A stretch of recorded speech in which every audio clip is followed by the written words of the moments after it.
Management, Center for Innovation and Agripreneurship. So we welcome to the 106 webinar as part of our webinar series. Today we are going to talk about role of remote sensing in agriculture and the startups in agriculture. So we have two speakers with us today, Dr. S.N. Wonkar, who is a Chief Research Scientist, and followed by Mr. Sarvesh, the VP Marketing for Sarshure. Manage Center for Innovation and Agripreneurship. We deal with agri startups, mentoring, hand-holding, and funding. We have been associated with agri startup for the past 5 years.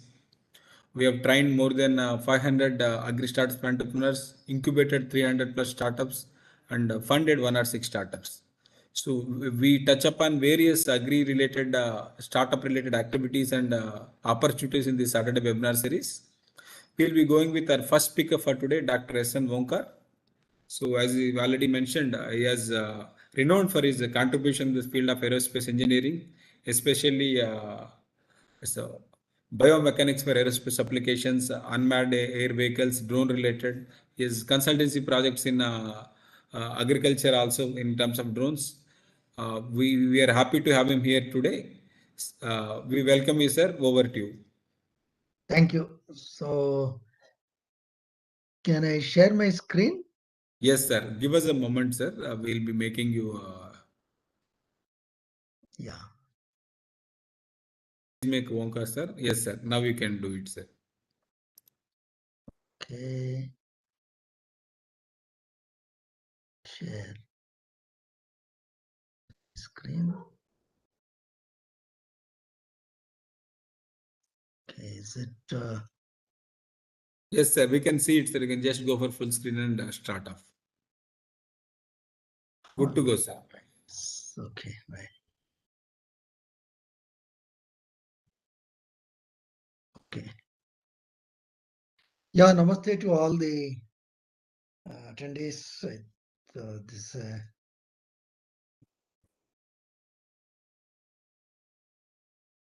I'll be speaking on this satellite, drone, and AI in agriculture. All these three things have become very, very hot topics today. Although drones and agriculture, yes, a lot of startups have come up in the area of drones. And for analytics, invariably everybody is using one or the other form of AI. But satellites have been, I think, largely neglected by the startups.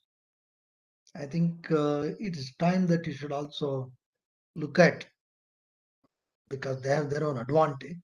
We'll try to look at them in a very brief way.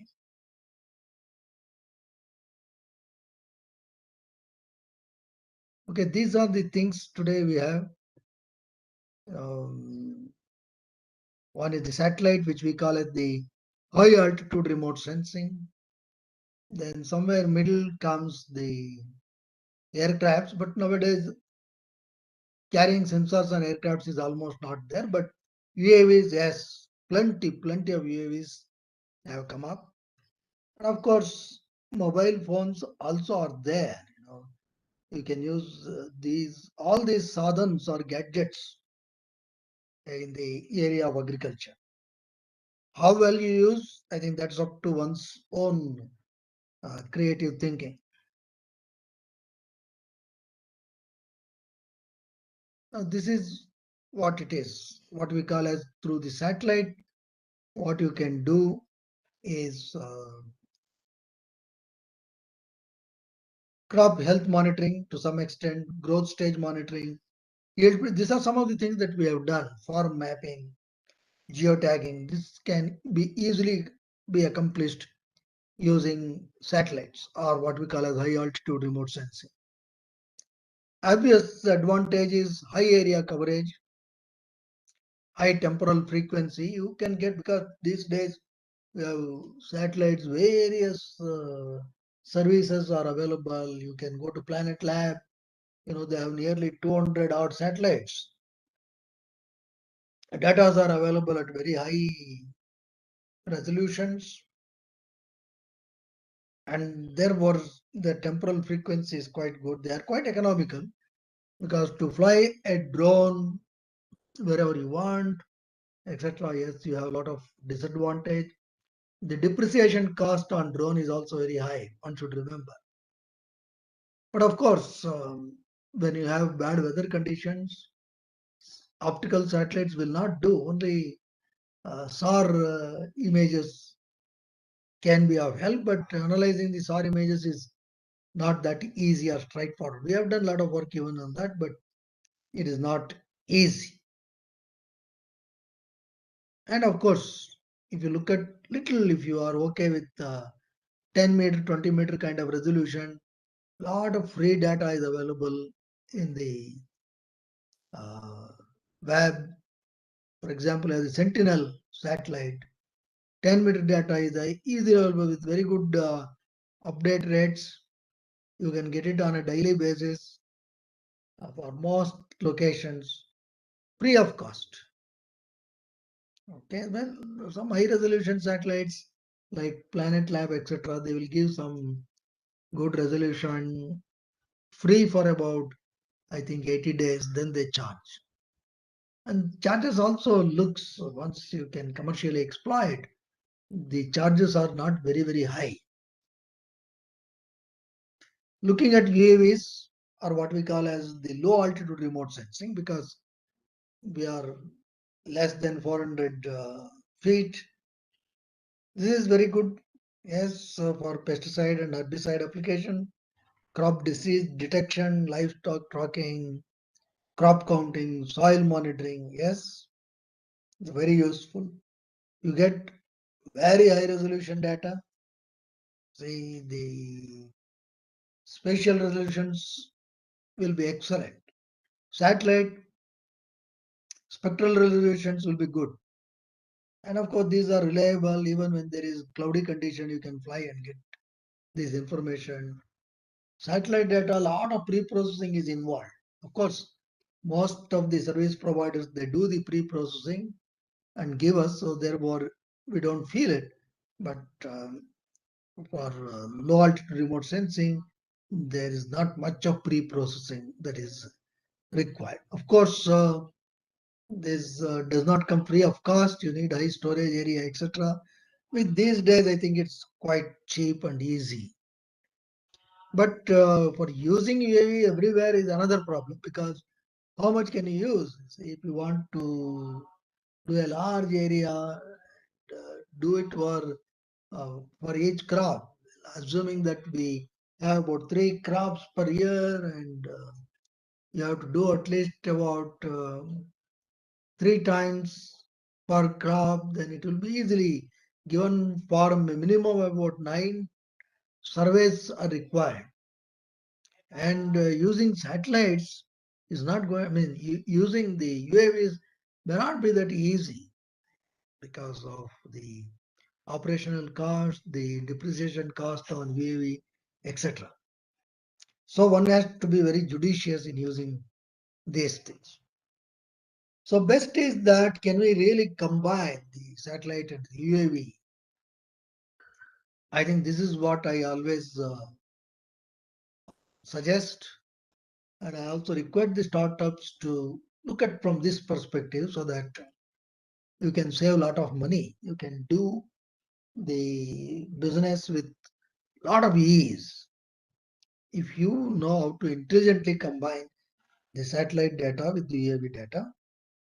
For example, they do even now. I mean, it's one of the existing practices is to do crop cutting experiment for yield estimation. They select some 10 meter patch and that they take to get the yield, and for rest of the area they simply extrapolate.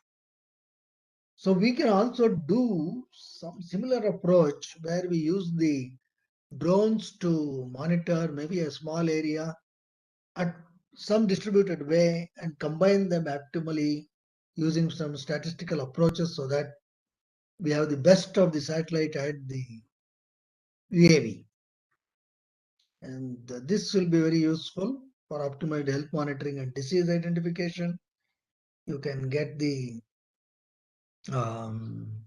combination of the two, and the data fusion between the satellite and UAV will lead to increased efficiency, both in terms of time and money.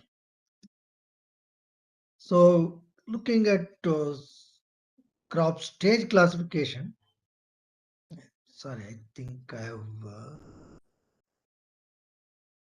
using only satellite, if you look at, we have done, don't worry about what algorithms we have used, because this is using hyperspectral data, hyper-EM satellite, where the number of bands, about 255 bands of data are available. All the data may not, all the bands you cannot process because computational costs will be high. Therefore, we can use dimensional reduction techniques. That's what we have done here. And that's PCA. Using that, you can later do unsupervised classification. And you can see we have published all these things. I don't want to go into these details because of short of time. You can find out the crop stage classification. So there is one advantage. Then land cover classification is very easily possible. So we can develop n number of cluster algorithms. We use a lot of techniques based on nature inspired techniques, etc. But the point is this, okay, you can use a sentinel data if you want to do that, or a Landsat data you can do, and get to know the overall land cover. Where is the water source? How is the land covered? So this will help us to identify potential areas, etc. So you can get a lot of classification details. So we have done. So we have used a lot of hierarchical cluster algorithms for these things. So what I want to tell you is that, okay, you can use satellite data for a lot of these things. Then you can use this precision agriculture using UAVs. These things, perhaps most of the startups are looking at these UAVs, flying them. And Government of India has also taken a lot of initiative. They call it as the Kisan drones.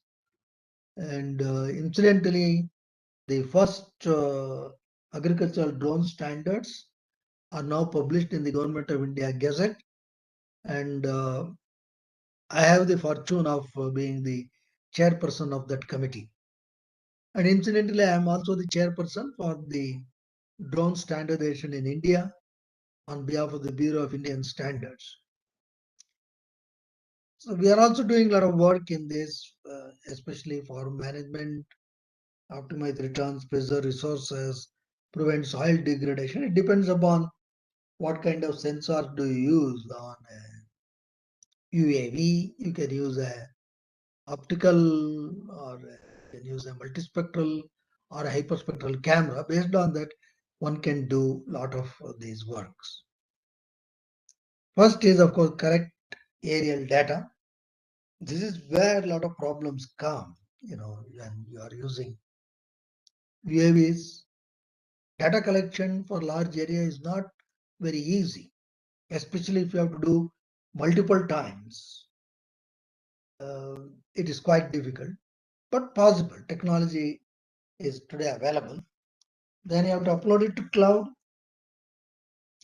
because today without these clouds, none of your technologies become affordable or ease of use. That's what startups should look at, this very, very important thing, ease of use.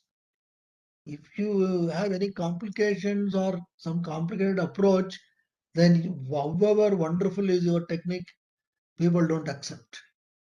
Because today nobody wants, um, you know, if you ask them too many inputs, nobody will be willing to do that. You should be very, very mindful about that.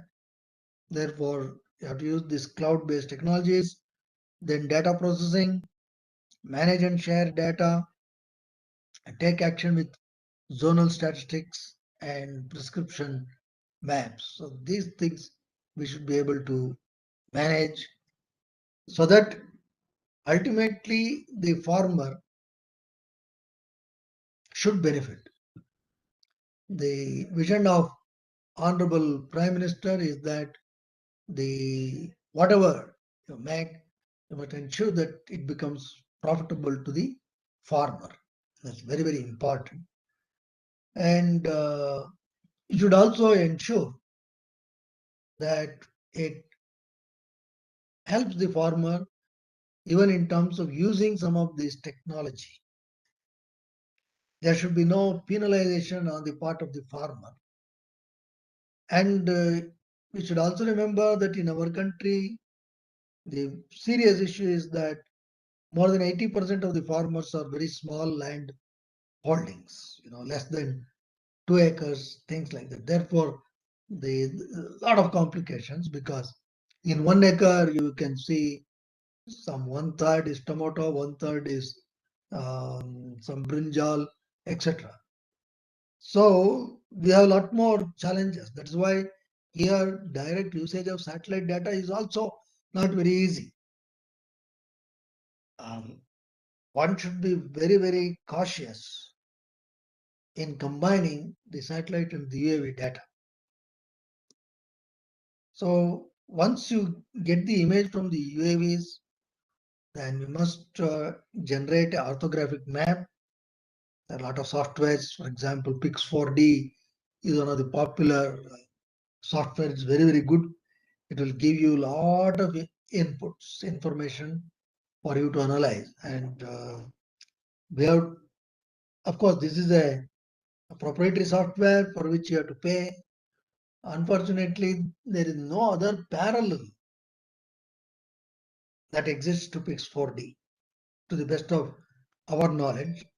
Therefore, Pix4D today seems to be the most popular one. It works, but it costs. This is where we must be very, very judicious. So, cloud-based approaches this is where they are going to be helpful because on clouds also now today we can implement Pix4Ds. So one license will do for you. You can do all your processing there and get the mosaiced image and then use any of the data analytics, most likely some machine learning techniques for all the analytics. So using this, you can do crop damage and stress analysis, irrigation monitoring and planning, crop count and emergence analysis, field soil analysis. All this today is possible. And unless you do holistic analytics, which will benefit the farmer, you cannot be a success. Number one. Number two, you should know how to connect with the ecosystem. Maybe talk to the FPOs, connect with the farmers, look at the whole ecosystem. There are a lot of complications. Once you get into, you will know that even if you just do these analytics, you will not reach anywhere because there are too many other complications between farmer to the consumer.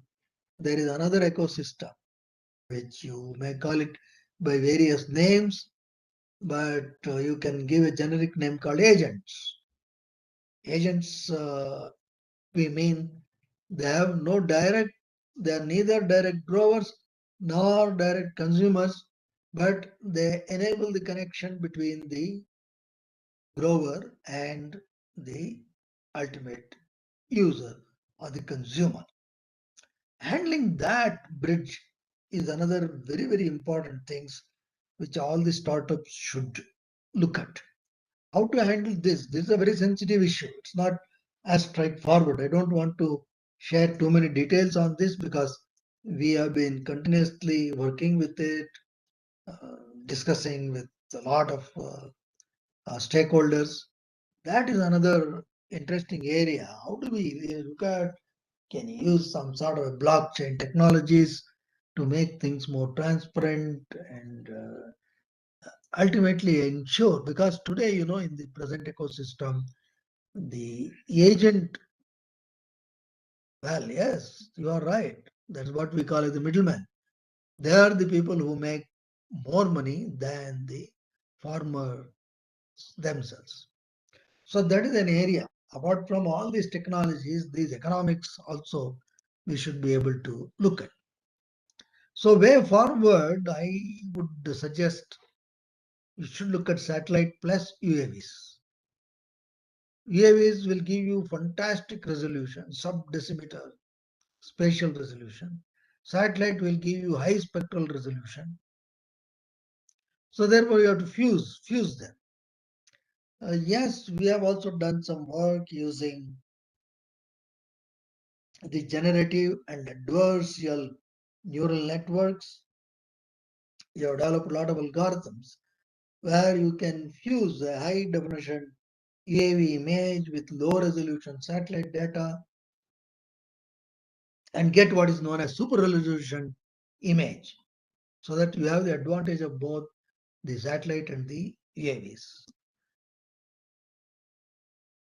So the objective number one is create multispectral UAV imagery datasets. You have to conduct flight campaigns using UAVs, data acquisition, generate orthomosaic maps.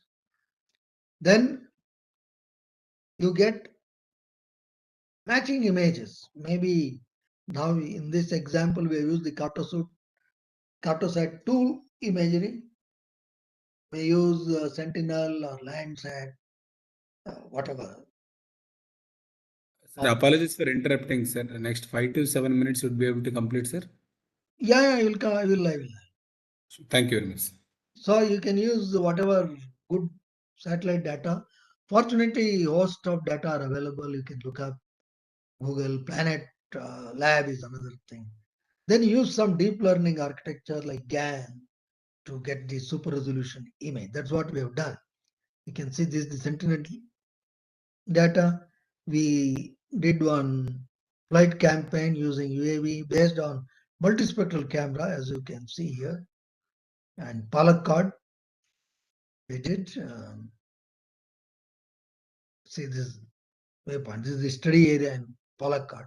We plan everything in the lab, using the path planner, and just go launch in the site. It will do autonomous flight and come back with all the images.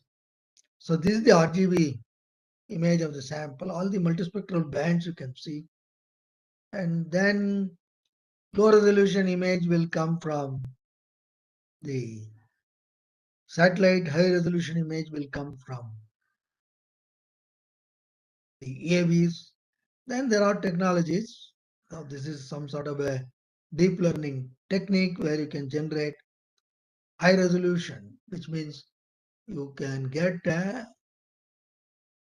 high resolution image of a low resolution satellite. So that is the thing. Don't neglect satellites, use satellites. Then a lot of data, for example, a lot of weather data will come from aircrafts, which are mostly invisible to us, but they do that. These data are also available. And then you have the UAV data. We also have mobile phones. We have also done a lot of, for example, for sugarcane health monitoring, we have developed algorithms based on mobiles. So these are the sadhans or the resources that are available, and ultimately, you startups should bring smile on the face of the farmer. So the future is, yes, cloud plus big data plus IoT. By IoT we mean all this, maybe drone or mobile.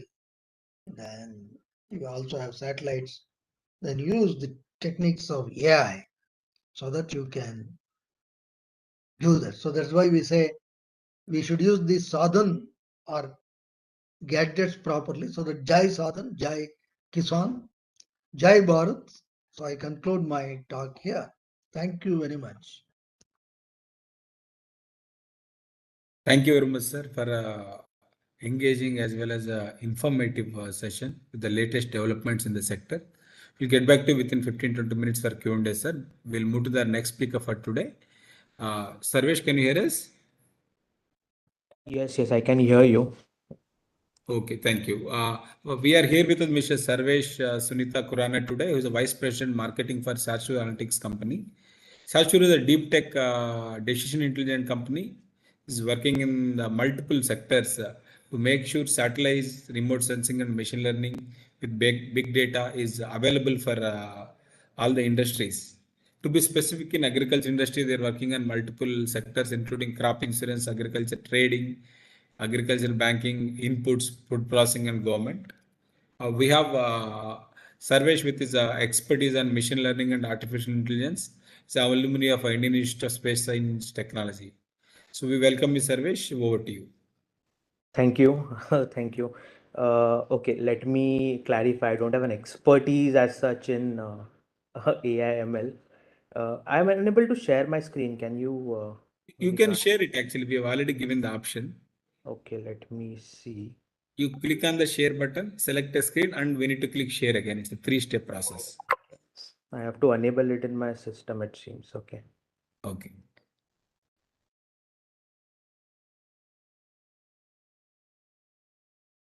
Meanwhile, I request all the participants to use the chat, whatever the questions you have, so that we can take it up once the presentation is completed. We are going to share the contact details of the speakers. So in case you want to get in interacted with them, we'll be sharing their mail IDs, you can to take it forward. So one more thing, so we have Agri Eureka, an innovation challenge by National Institute of Agriculture Extension Management, our center. Today is the last date. You'll be getting a link in the chat. Anybody would like to take part in it, you are more than welcome to do that.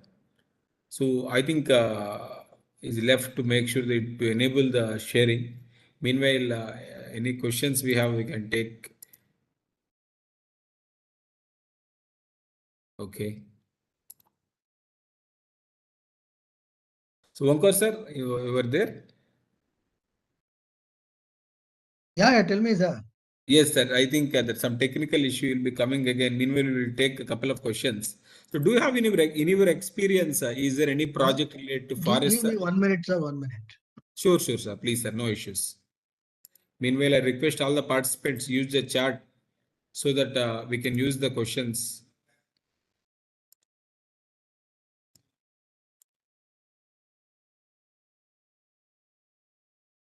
Yes, sir. Yes, sir. In your experience, have you come across any of the projects or implementation projects related to the forest, sir?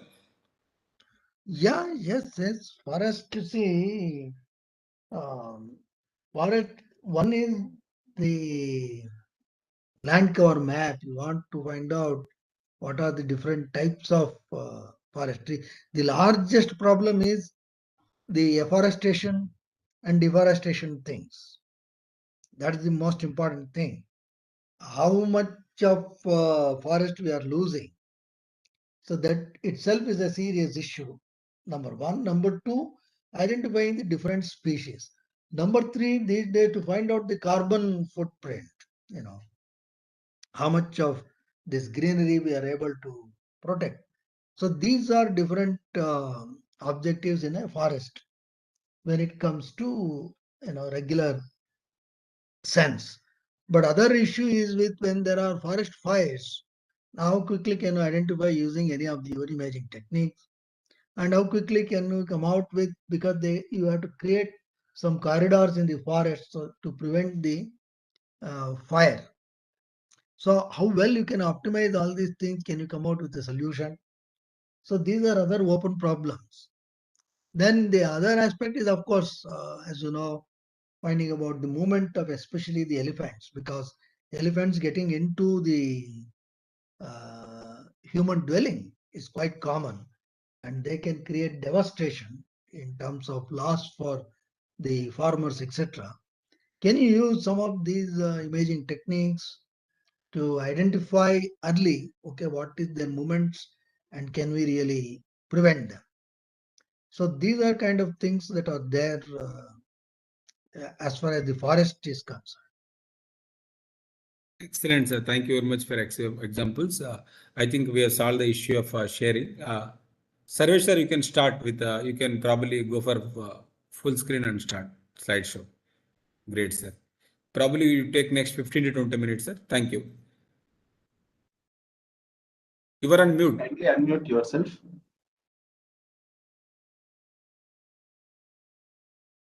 Am I audible now? All Yes. good, good to go.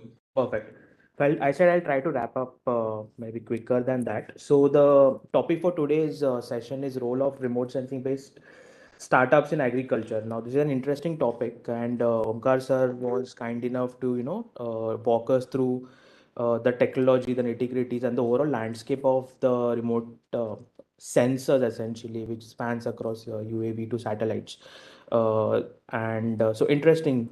So I guess post 2010, to be very honest, there has been a sort of boom in startups engaged in remote sensing, the domain of remote sensing. I guess the first, initially till 2010, pretty much most of the startups were in AgTech, but very, very limited applications of remote sensing. Most of it was happening through the government organizations and research institutes. So, SatSure as an organization, I basically had marketing at SatSure. Incidentally, I'm also an aerospace engineer. I graduated from Indian Institute of Space Science and Technology in 2013. And talking about the team, like the founders, Pradeep and Rashmit, they are my seniors from IIST and have worked in ISRO as scientists and engineers. So Rashmit worked in the remote sensing at IRS, and Pradeep was stationed at Sriharikota where the launch happens.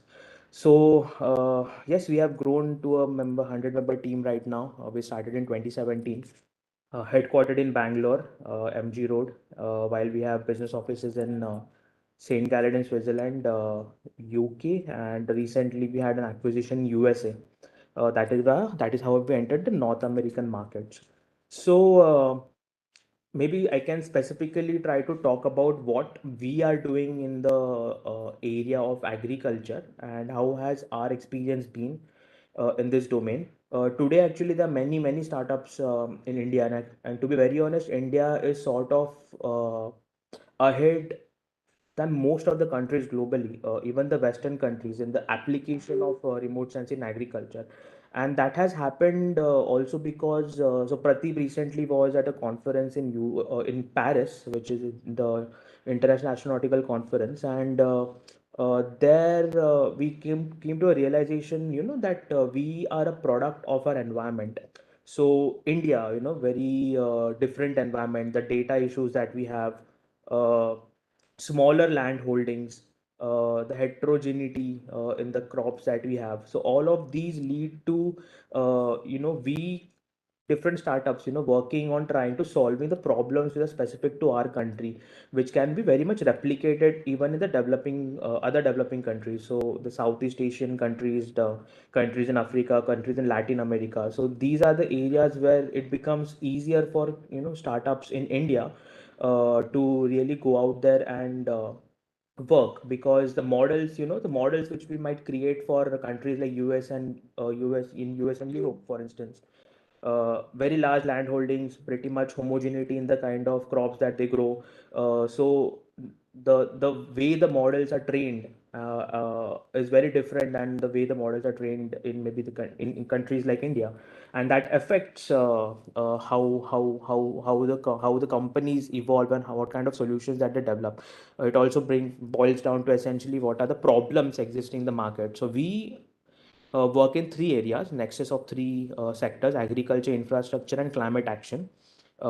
Specifically, we have like three different products targeting to these three different sectors. So for agriculture, in agricultural lending and insurance, we have a product called SatSure Sage.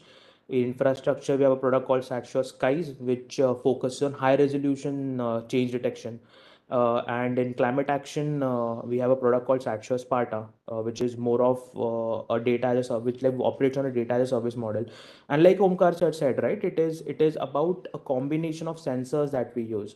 So uh, in most of the application which happens, let's say with let's say government organizations, satellite imagery, due to the scale that it has, gives an advantage of getting large area analytics, and using those insights we can get into specific areas as to where exactly, let's say, damage has happened, and within the damage also we can categorize what is the extent of damage, and depending upon that, then we can essentially deploy drones. So that's like a combination, which we also like adopt at Satshur. It's a combination of different sensor, a multi-sensor approach that we take to generate the insights. uh, Again, this is pretty much what remote sensing is all about. Remote sensing, in remote sensing there are like many different indices which can be generated. Most commonly used right now to create a crop phenology curve is called NDVI, which is normalized different vegetation index. It is nothing but to put it in simpler terms, it gives us a crop health indication, how the crop health is evolving over the entire cropping cycle of the season. So starting from sowing till the point of harvesting, we get an insight on how the crop, what is the crop health. Similarly, there's something called NDWI, for instance, which gives you an indication of how, what is the crop canopy moisture. So these different indices give you an understanding of how, what has been the condition of crop in different seasons. You can go historically, depending upon what satellites we are using, you can go back in time and understand what has been the performance of the crop historically also. And this is the power which satellites have, unlike other sensors, which it allows you to go in the past and look at the condition of an asset. It can be crop, it can be any object, and give us sort of an insight on what was happening, and then depending upon that we can take either a decision on the future applications. So in agriculture, we actually work across the entire agricultural value chain, but we have a very mature product in the financial lending sector, which is called Satshur Sage, which essentially works, which essentially helps the lending institutions today, banks, NBFCs, for instance, MFIs, uh, throughout the entire loan lifecycle management. So we recently, for instance, day before yesterday, we launched a product with TransUnion Sibyl. So I don't know how many of you have had the opportunity to take a loan or have insight on how the loan procedure works. But whenever we apply for a loan, there's an underwriting process which happens. So what it means is, the lender evaluates you, what has been your credit history, what has been your financial bank statements, for instance, and then depending upon those insights, then they take a decision on whether to lend or not. And this most often than not happens through certain bureau scores. Sibyl is one such Sibyl report, which most of the lending institutions use to evaluate whether to lend or not to lend, or what amount and at what interest to lend to. So we have generated a similar score, where what happens is every farm today in most of the states is actually digitized by the government. So once we have the farm boundary, we can actually, using satellites, understand what has been the historical performance of that farm. And also there are certain parameters like weather insights, for instance, pricing, mandi prices, spot prices in those regions. And then with this alternative data, we create a score, just like Sibyl score, we create an alternate score. And this combined score today is we recently launched with Sibyl like 2 days back. And we really are positive about how the kind of impact it will bring into the underwriting, like enabling credit access. Because what happens in agriculture in developing countries, farmers face an issue because there's a lack of documentation that they have. Accessibility to institutions becomes an issue. If they don't have a credit history, then lenders find it difficult to evaluate the farmer. land record details. All of these are like issues which we are trying to solve using this report. The other areas that we work in the agriculture value chain are seed input companies, for instance, seed companies, fertilizer companies, crop protection companies.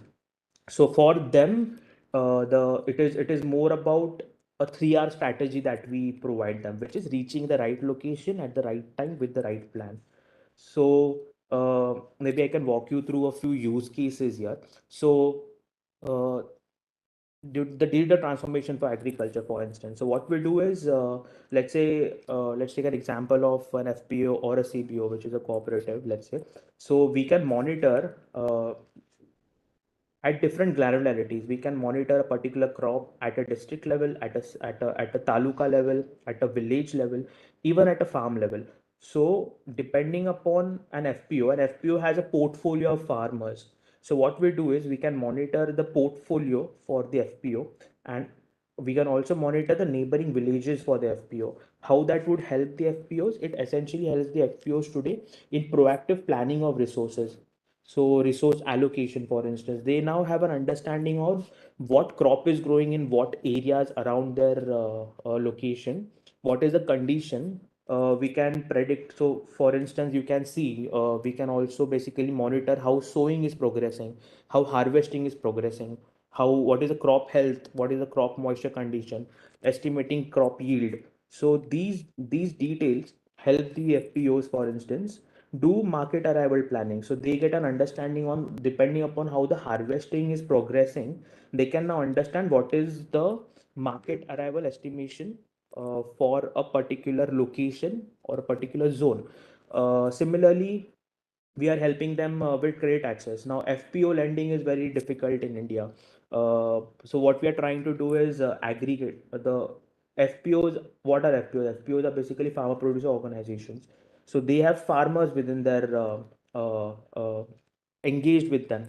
So we monitor these farmers, like their farmlands, and then create a profile for the FPO. This profile now can be used by the lenders to lend to the FPOs. That is a kind of model we are also trying to use. There's another application that we have called crop trail. So I talked about Satcho Sparta. So what Satcho Sparta is trying to do is, all the we are trying to make remote sensing data accessible. So all the data sets that we generate can be accessed through APIs. And how this would help is, maybe I can take a simpler example. Google Maps, for instance. So Google Maps as an application is available with all of us, but how has it really revolutionize the way all other companies or all other businesses are working? Take any delivery example, any delivery application. It can be Swiggy, it can be Zomato, Amazon, for instance, or all the delivery courier services. All of them today are using the services of Google Maps, which is nothing but delivering from point A to point B, and this is happening through their SDKs and API models. So this simple example of opening up certain features for businesses to develop their own application has revolutionized the entire startup ecosystem globally. Similarly, that is what we are trying to do with Satcho Sparta, where we are opening up remote sensing data sets for consumption at certain level, and enabling startups and anyone basically who want to build applications over that application layers over those data sets. uh, okay, this I may not talk about. This I have already covered. So let me walk you through maybe a few of the use cases that we have worked on. So recently, last year we concluded a project with Government of Telangana. We would be working with them again. So this was about digitization of the crop registry. So what is crop registry? It is basically documenting what crop was grown, what were the inputs used, when was the sowing done by the farmer, those basic details. So what we are doing for Government of Telangana is, we are using application firstly to digitize the farmland, which is creating a geofence boundary of the farm, and then creating digital records of this entire thing. All of this was happening basically physically initially, where people were documenting it over paper. And what happens is, all of this process, the physical processes, have a lack of transparency, because we cannot really be sure whether the individual has gone to the field and has documented it on the field. The individual can pretty much also, with experience, be sitting at his home and just creating documents. So there's a lack of transparency on how the data is generated. So we are like sort of closing that gap right now with government of Telangana. And the next step for this is now delivering the insights that I talked about. So since once we digitize the farm, we are able to monitor now individual farms. So those individual farm insights related to the individual farms will be now delivered to both government of Telangana officials and the farmers. How they will be using it is to, let's say, deliver their subsidiary models to the farmers, timely delivery of fertilizer, timely delivery of inputs, for instance, to the farmers. If there are any advisories that need to be sent, the field officers can reach out to the farmers depending on the insights that we generate and give them, create, proper plans for the farmers to adopt. So that is one model that we're working with government of Telangana. There's another project called Project on Climate Resilient Agriculture, which was initiated by government of Maharashtra, funded by the World Bank. So this project was also very interesting.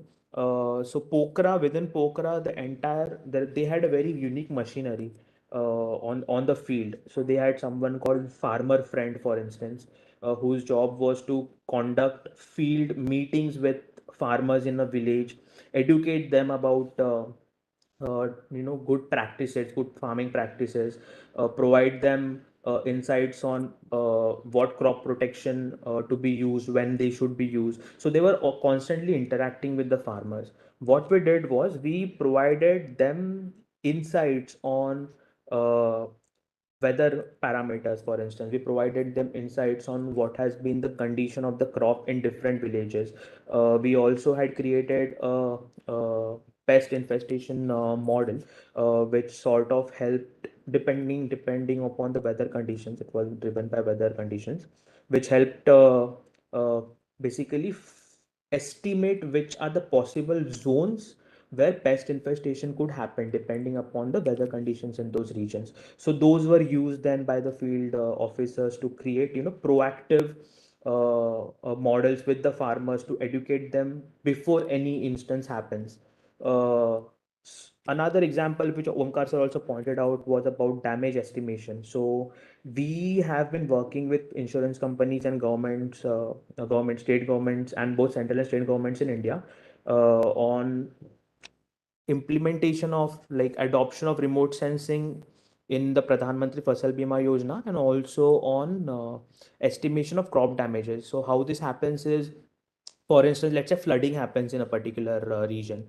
So in that case, what we do is we estimate, we basically are able, using satellites, we are able to understand what is the extent of damage. There's something called a digital elevation model, which basically gives you the elevation of the landscape that you're monitoring. So depending upon the amount of rainfall which comes into, like, which the region receives, and the kind of elevation model, we are also able to then provide insights on what has been the extent of flooding and depth of flooding. So and then, since what happens is, see, every crop has a water capacity, like the amount of water it can assimilate. Beyond that, it then basically damages the crop. So whenever there's heavy rainfall or flooding situations, for instance, paddy to a certain extent in most of the regions can sustain heavy floods, but other crops undergo damages. So identifying which regions have actually undergone damages and what has been the extent of damages, that is the kind of insight we provide to insurance companies and state government organizations. So timely information dissemination, and how this helps is basically claim settlement. See, we have to understand farmers have a. Ramesh, sorry for interruption. As we are running short of time, can we take few questions from the participants? Sure, we can do that. Yes. So there are a couple of questions in the chat box. I'll read out to them. I'm Praveen, Finance Manager from Manage CIA. So here are a few questions asked by our participants, and I personally also have a few questions. So both the speakers can take these questions up. So the biggest challenge in marketing your products and services, can Sarvesh, can you share about it? Biggest challenge, it is about educating the people. See, we have to understand, at the end of the day, all of this is technology, right? uh, we have to, like, first of all, explain them what the technology is, and then help them understand how this technology can be used to take different decisions. So the way to tackle this, or the way we tackle this, is first we try to get the requirements of the customers, requirements of the clients, create a very specific requirement documents, and then map out what are the key decisions that they want to take. These decisions can be specific to strategy or ops. They might want to reduce costs or business costs, operational costs, anything. So we try to understand what are these key decisions that they want to take, because that is the only reason they'll try to adopt such an innovative technology, right? So first, understanding the requirements, creating a decision making framework, and then incorporating what kind of insights should be generated to help sort of tackle these decisions. Okay, thank you. Omkar sir, I have a question for you. Yeah, This is related to the validation of the data. So as you mentioned that the future is about cloud, big data, IoT and AI. So how does the validation of the data take place, and what are some of the challenges that the startups or the data scientists behind the scenario, how they work and what challenges they might face, sir? yeah. See, this is the sector. Perhaps you can see the struggle of Sarvesh. This is a sector which is not like, a lucky lottery day. You cannot start and next year you don't dream to go in a Benz. That is not going to work here. This is a hard work. The startups have to put up, because collecting the data, they have to go to the field, they have to try their models, then collect, prove that, okay, they have to work with the farmers. For example, we are working with pomegranate yield estimation. Our team is going to field. Whenever there is yield days, we go, we count each and every uh, pomegranate on a tree and then validate with our data. So that is how we try our AI models. So it is a hard work that is needed.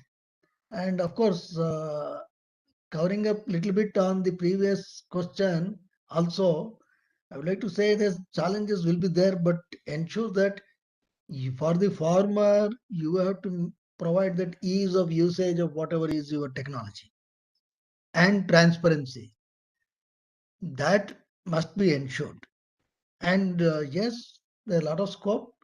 One has to have patience in this sector. That's the bottom line. Patience and perseverance. Hurdles will come, people don't accept. Some agent you go, they will say, no, no, no, this don't work, we are not interested. All that will come, but you must believe in what you are doing. Then success will come. Okay, sir. Thank you. Uh, there is another important question. Since satellite data is being used for this precision farming, so how about solving the problems where the farmer is involved in indoor farming or polytunnel or polyhouses? So how do the company startups they can provide services for these Yeah, you see, cases? there obviously you have to go for some sort of indoor. See, there can be, see, not necessarily need to fly a drone, but if it is indoor polyhouses kind of thing, you can mount multiple cameras because that's fairly cheap these days. And you get the anyway the images and you can do your analytics. Once you have the analytics, whether the input is from a drone or some sort of a camera, it doesn't matter.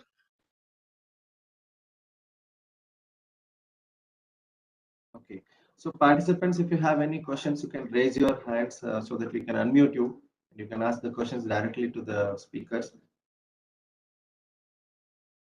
We have a question from Indukar SP. She is asking temperature prediction, whether it is possible. If yes, then up to how many days? How many days? No, no. Prediction is difficult. Any kind of prediction is difficult. Even with rainfall, it is a very difficult to get predictions. So for temperature, I don't think we can like predict beyond 2, 3 days also. No, predictions are available, but how you much Yeah, you believe, available, sir. yes. Accuracy at Yeah, different yeah, that is the similarity. matter. See, That is a different whatever issue. is best as for today's technology, they are available, they are open. We all, in fact, we all depend. When we want to go for a flight campaign anywhere, we actually look at this, what is the weather prediction? Generally, we believe this because that is the only thing that is there. What can you do about it? Right. As of So today, but generally, yes, they are quite indicative. We are not completely disappointed either. yeah. So interesting. So on weather insights, right? Most of the insights which come from, let's say AWS weather stations, they are available at, district or tehsil level, for instance. So what Omkar sir was basically mentioning about a multi-sensor approach. So there's also use cases where in situ sensors are also become very important when we are then making those insights. With in situ sensors, it becomes still feasible at the granularities that we are talking about agriculture beyond like going down after tehsil.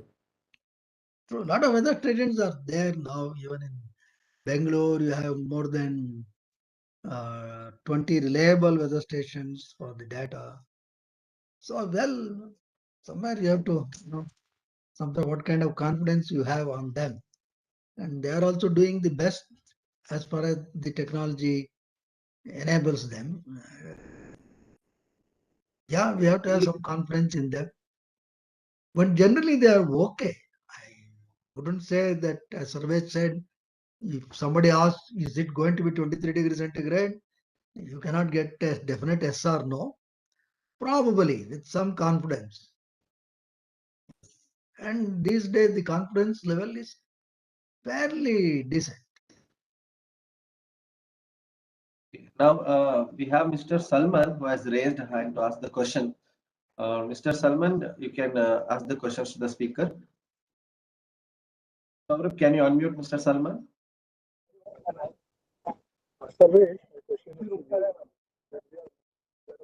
Sir, your voice is not audible clearly, sir.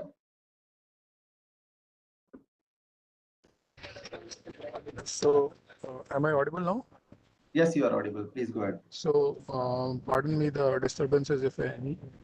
So basically, there is we are managing several plantations, small plantations and medium-sized plantations, and we want to monitor them on a regular basis. So these plantations are distributed across 3 districts. So which is the better technology to go for? I mean, and is there a solution available for it for companies like us? Okay. I think I'll say it depends upon what kind of insights are you looking at from monitoring your plantations. Depending upon that, we can like take a call on what sensor we could use. So to put it in simpler terms, monitoring is possible. In fact, also predictive analytics is also possible. But it just boils down to what kind of decisions or what kind of insights you are looking at generating.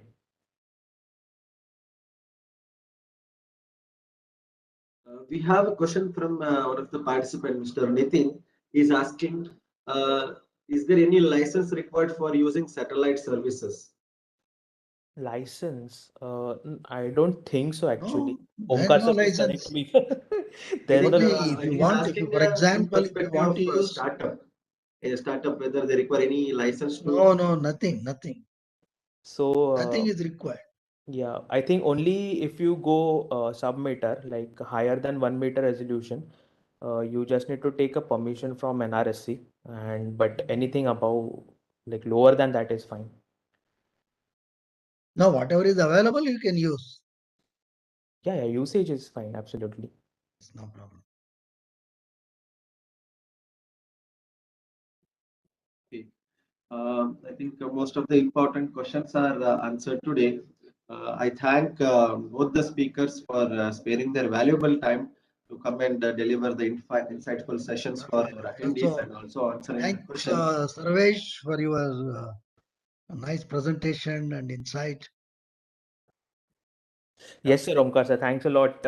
We should definitely, I'll try to catch up with you. Yeah, we should meet. Yes, I think I invite you to Indian Institute of Science.